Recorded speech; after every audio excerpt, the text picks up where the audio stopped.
సీతమ్మ సాగర్ పనులు పూర్తి చేస్తలేడు. ఇవి పూర్తయితే నీళ్లు మనకుంటాయి కదా, ఇవి పూర్తయితే తెలంగాణ సస్యశ్యామలం అవుతుంది కదా.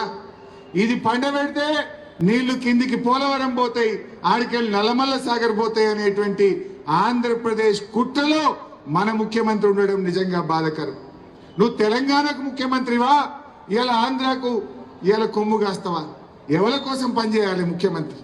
నువ్వు నిజాయితీగా ఉంటే ఎందుకు మా సమ్మక్క సాగర్ సీతమ్మ సాగర్ పనులు ఆగిపోయినాయి? ఎందుకు సీతారామ ప్రాజెక్టు పనులు ఆగిపోయినాయి? ఎందుకు మేడిగడ్డ రిపేర్ చేయకుండా 2.5 సంవత్సరాల నుంచి నువ్వు సమయం వేస్ట్ చేస్తా ఉన్నావో ఈ రాష్ట్ర ప్రజలకు సమాధానం చెప్పాలని చెప్పి నేను కోరుతా ఉన్నా. మిత్రులారా, నేను కార్యకర్తలందరినీ కూడా కోరేది ఒక్కటే, మీరు ధైర్యంగా ఉండండి. మంచి నాయకత్వం ఉంది.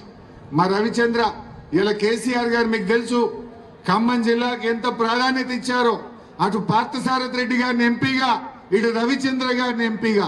మనకు 3 ఎంపీలు ఉంటే 2 ఎంపీలు ఖమ్మం జిల్లాకే ఇచ్చారు కేసీఆర్ గారు. 2 ఎంపీలు ఇలా ఖమ్మం జిల్లాకు ఉన్నాయి. ఈ జిల్లా మీద కేసీఆర్ గారికి ఎంతో ప్రేమ ఉంది.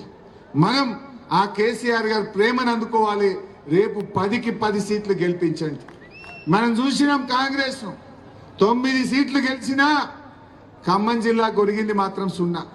వచ్చే రైతు బంధు బంద్ అయింది, వచ్చే కేసీఆర్ కిట్టు బంద్ అయింది, బస్తీ దవాఖానలో గోళీలు బంద్ అయిపోయినాయి, బతుకమ్మ చీరలు బంద్ అయిపోయినాయి, బాయికాడ మున్పటి లెక్క కరెంట్ వస్తలేదు, దళిత బంధుకు రామ్ రామ్, బీసీ బంధుకు రామ్ రామ్, ముస్లిం మైనార్టీల బడ్జెట్ ఆనాడు కేసీఆర్ గారు ఖర్చు పెట్టినంత బడ్జెట్ కూడా ముస్లింలకు ఈరోజు ఖర్చు పెట్టలేదు.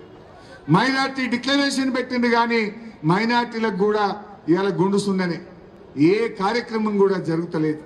అందువల్ల ఖమ్మం ప్రజలు చాలా విజ్ఞానవంతులు, తెలివైనటువంటి వారు. తప్పకుండా కేసీఆర్ గారిని మళ్ళీ ఈ జిల్లాలో 10 సీట్లు గెలిపించి వారిని బహుమానంగా ఇచ్చి వారిని ముఖ్యమంత్రిగా చేసుకుందామని చెప్పి తెలియజేస్తూ జై తెలంగాణ.